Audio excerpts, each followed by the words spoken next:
Do the Russians wish to hack into the American elections? Seems a reasonable question, right?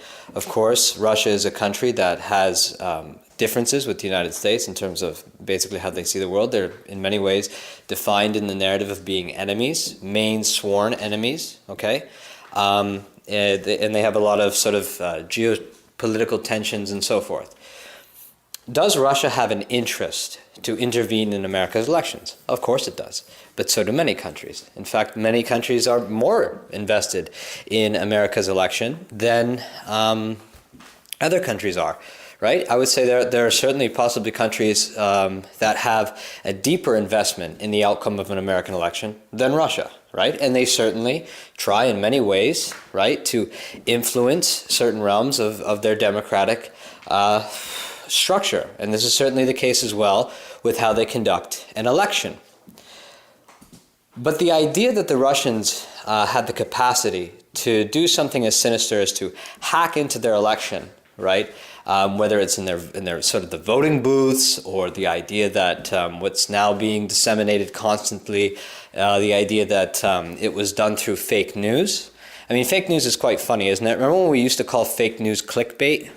Right? Remember, it would be stupid titles like "You won't believe what Obama said when," or they would do like Donald Trump. You will not believe what he did when he said this to such and so. Right? And they'll make that a title of an article. Right? Well, remember when we used to call that clickbait? There now seems to be this idea in the media that this is not simply clickbait. Right? Garbage, spammy article, like spammy paparazzi-like articles on the internet. This is in fact fake news, and it's scary that they say this because it gets into this business of censorship, but that's a different discussion. Anyway, there's this idea that the Russians kept disseminating through the outlets of fake news, through these clickbait titles, that somehow this was a way in which the American election was thwarted, right? Well, that's sort of a big claim, and I mean even then, and it's not the case.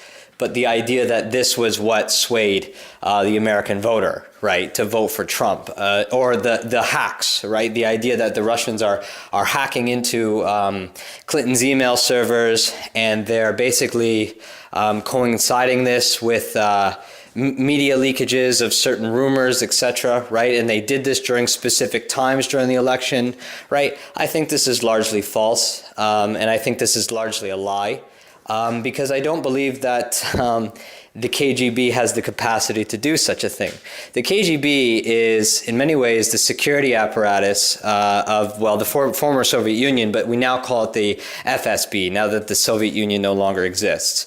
And it's the idea that their security apparatus somehow has the capacity to do such a large mammoth of a task, which is to basically thwart and manipulate an American election through their sort of tweaks and plucks and touches here or there, and somehow this had this grandiose effect on the American election. That's first off, that's an insult. But the second part of that narrative, and the key part of that narrative, is that not only did the Russians hack into the American election, but that this was done in sort of some sort of matrimony with the Trump campaign, and with, well, I guess still the Trump administration in coming to power. That Russia was that invested in an American election that it went so far and it did this grandiose feat of fool the American election and get Donald Trump in. This is a lie, and it's a political lie.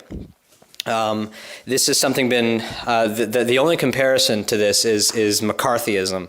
And of course, McCarthyism in many ways is now romanticized in sort of American nostalgia. But with films like, what is it, The Crimson? Or the Crucible, right? There's all sorts of these ideas that this is this is in many ways a nuanced form of McCarthyism, this sort of purge into the political establishment of who has Russian connections and whoever shook hands with somebody whose name was Igor or I don't know, some sort of Russian, right? Some sort of mysterious Russian. Anyone who ever had dealings with Russia, anybody ever touched Russia, is now all of a sudden colluding with the KGB, and this is just all this evil, sinister plan by the Republicans to take, I don't know, to take over the administration. But really, this is a sinister seepage of the KGB and the Russian security apparatus somehow sort of seeping its way into the American administration. And this is the exact same form of McCarthyism. Only I guess it's a Democrat form of it, right? Because of course, with McCarthyism, right, it was this purge of all these crazy leftists and whoever shook hands with a communist or whoever attended a communist meeting, right, and purging the political elite of that. And we, of course, found out later that that wasn't the case at all. It was really more or less a political purge by Senator McCarthy to get people who were seen as his political enemies out of the administration. And this is really what's going on today. It's the same idea. They're just replacing one of the other. Russia is no longer a communist state, but it's still our one of our number one geostrategic foes, right? And if we have political disputes in our country, it's very convenient for the media apparatus to be sinister in their ways, and those who they have antagonism towards, right, to paint this idea that the foreign entity that is America's number one geostrategic foe is allying itself with one political brand in our country, and they're sort of subverting us, and we're becoming, I don't know, a Russian puppet state. That's the narrative that they're trying to push, and I think that's a very disgusting narrative. And I think it's very naive. I think Americans should have far more self-esteem than to even flirt with these ideas. I think that there really is a divide right now in who not simply lives in the United States, but who is running the United States. There is more and more of a divide between those people, and they're two very different encampments of thought. But I think that's ultimately what reflects there. And I think the divide is bigger. I think the divide is much more bigger. And I think the political parties and the political sides are being far more sinister when they go to such great lengths and push this idea. I think it's a dangerous thing if it becomes political routine in that country for the media to continually disseminate against to a certain status quo who happens to be aligned with the media, is able to somehow manifest this form constantly in the media that the commander-in-chief of the country is a foreign puppet, right? I don't think that sets a good precedent for American politics, that type of behavior is allowed. And I think that there's a lot that has been sort of carte blanche in the last American election,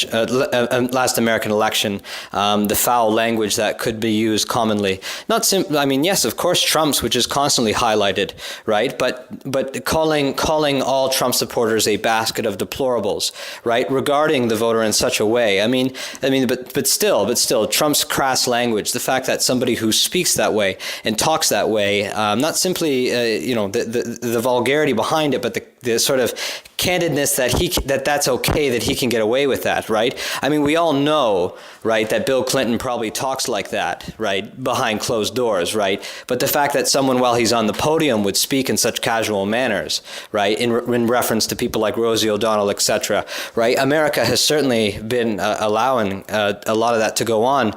This sort of, I would guess, sort of debauched performance in their politics. But I think it's far worse of a precedent that if it becomes a tradition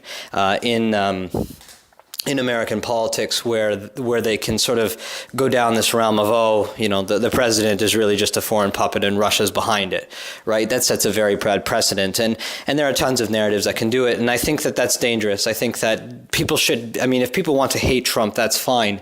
And there are parts of me that I'm not a huge fan of Trump of. And in many ways, I do like many aspects of Trump. I'm not this I don't look at this person as Trump as if he's the, some sort of godhead or some sort of god figure. Trump should be criticized, and he's not perfect. He's not infallible. This person can make many mistakes, but I don't think that people are legitimate to not like this person. There's a laundry list of characteristics of Trump that people are welcome to hate in certain aspects, depending on who they identify as, encouraged to hate, but they should still respect that as unpleasant and foul as an individual as someone as Trump can be. He still is the democratically elected president of the United States.